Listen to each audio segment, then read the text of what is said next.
Ronaldo 2টা রোজা রেখেছেন, সামাজিক যোগাযোগ মাধ্যমে ঘুরে বেড়াচ্ছে এই খবর। কিন্তু পর্তুগিজ তারকা তো মুসলমান না, তাহলে তিনি কষ্ট করে কেন রোজা রাখবেন? তাহলে কি এই নিউজ মিথ্যা, নাকি এর পেছনে রয়েছে অন্য কোনো ঘটনা? অবশ্য রোনালদো সৌদি আরবে যাওয়ার পর থেকেই ইসলাম ধর্মের কিছু বিষয়ে আগ্রহ দেখিয়েছেন। মাঝে মাঝে তাকে আলহামদুলিল্লাহ বা ইনশাআল্লাহ বলতে শোনা যায়।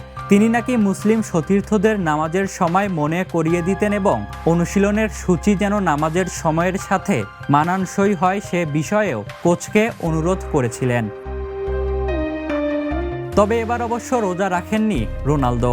গত বছর তিনি কৌতূহল থেকেই 2 দিন রোজা রাখেন। উদ্দেশ্য ছিল মুসলমানরা সারাদিন না খেয়ে না পান করে কেমন অনুভব করেন তা নিজে বোঝা। রোজা রেখে ট্রেনিং ও খেলা কতটা কঠিন সেটাও তিনি অনুভব করতে চেয়েছিলেন। মুসলিম সতীর্থদের প্রতি সম্মান দেখিয়েই তিনি এমনটি করেন বলে জানা যায়। পরে তিনি বুঝেছেন রোজা রেখে সবকিছু সামলানো সহজ নয়।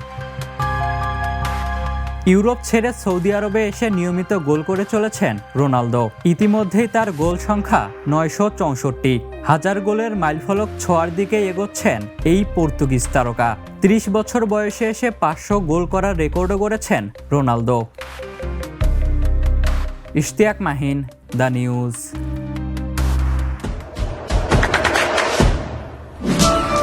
দেশে দেশে সবার সাথে দ্য নিউজ।